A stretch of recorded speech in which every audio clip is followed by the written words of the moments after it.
Hey y'all, CB here at NBS Welding. I got a couple brackets here that need fixed. They come off my buddy's Harley. He dropped them off here to get some repairs done. So let's take a look at what we got. This first bracket here looks to be about a 1/8 inch steel. This tab right here is broken off, and this has obviously been powder coated, so we're going to have to remove a little bit of finish on that as far as the powder coating. This bracket also has a piece broken off of it, and there's probably going to be a lot of people see this and say, oh, that's stainless. It's not stainless. This is mild steel. It's been chrome plated. So this is another scenario where we're going to have to mess up the finish to fix it. This is another one of those situations also where people would say, oh, you got to TIG weld that. I'm not going to TIG weld it. I do very, very little DC TIG welding. About the only thing I do with TIG is AC on aluminum. I'll use 30 thousandths MIG wire on stuff super, super thin all the way down to body work and not use TIG. TIG is slow. I can make weld razor blades and body panels together. I don't know why you would take the extra time to do DC TIG. A lot of people like to do it. To me, it's just too slow. We're going to run 030 solid MIG wire on this. We would run it. I'm going to use the Arc Captain MIG 205 Pro with a mixed gas, probably a 75-25 mixed gas. And we're going to MIG weld it up. Now, probably also, I'll go ahead and mention before I get started, the method I would use to repair a bracket like this is what I call a puzzle piece method. And it's a way that I use that I've mentioned before about getting things back together exactly in the place that they came apart. I will not bevel these parts before I tack them together. If you do that, you stand a lot better chance of getting them back in the wrong place. When pieces of steel break like this, when you hold them back together like I just did, you'll notice how they fit together like puzzle pieces. And it's so much easier to me in a lot of cases to hold those back together and know, because of the way that they puzzle piece back together, that they're going back together in exactly the spot where they belong.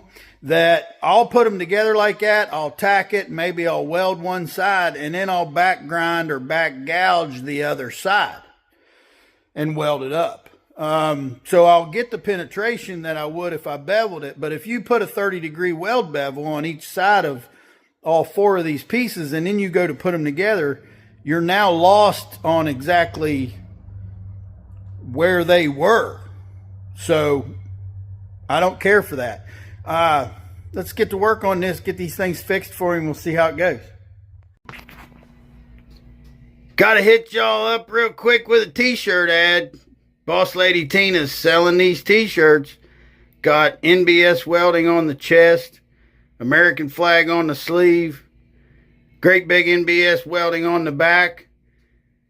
Send Tina an email request. nbswelding@aol.com, $25 plus the cost of shipping. Thank you.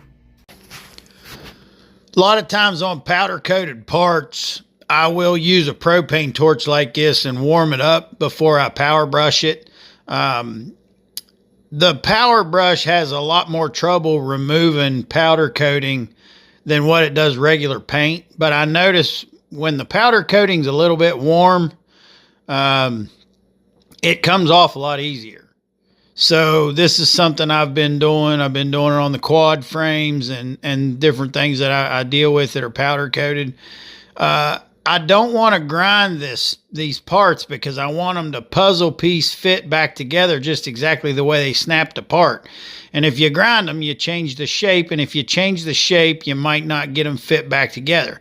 Now, right here, you see me starting on one side, welding towards the center, then starting on the other side and welding towards the center, and then I'll overlap in the center. That's basic weld control, and that's worth paying attention to on your jobs and your repairs and your welds. You always want to start welding where you need the least amount of heat, and then finish welding where you need the most. And that's especially important on things when they're really small. So on these little brackets, you want to start on the outer edge and weld towards the center, and then you may stop in the center and do a restart on the other edge, and then weld in towards the center, and then give yourself an overlap. That way you're not welding out to the edge of something and the edge gets hot and just melts away. So the technique on this repair, not only are we doing good weld control by starting at the edge and welding towards the center, but now we're gonna see our crack clearly from the back side, where we know exactly where we're going to end grind into that crack to eliminate the crack completely. So the technique is you see that crack and you start grinding in there, and you want to grind in until you've reached the depth of the backside of that weld that you've made. And the idea being that that's going to completely eliminate the crack, so that this end grinding has given you an opportunity to make 100% pure weld and not leave anything unfused. You see here where I've prepared these two, I've ground into that backside of that other weld that I've made, and now when I weld this up, I know I'm going to have 100% penetration and a solid, completely solid weld with no voids in the center. And here we're going to use whatever techniques we need to manage heat. The tacking is something, sometimes you make some tacks on the edge, before you get started, so you don't melt that edge away. You want to start at the outer edge and weld towards the center, and maybe do an overlap in the middle. Like I said, start welding where you need the least amount of heat and finish up welding where you need the most.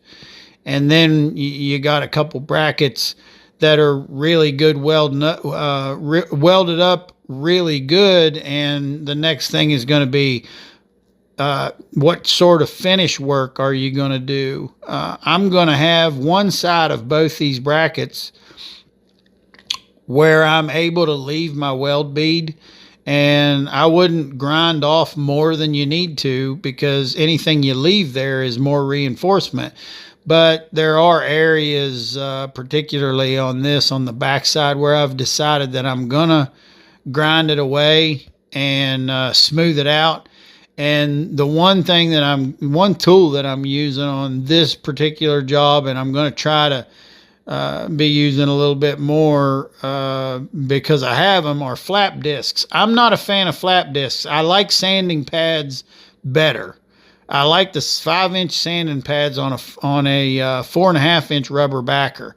But I have found a whole box full of different assorted half-used and some brand new flap discs in the shop, and it's been sitting around for decades. So I'm going to be using those just to get rid of them. Although, like I said, I'm not a big fan of flap discs. They're too expensive.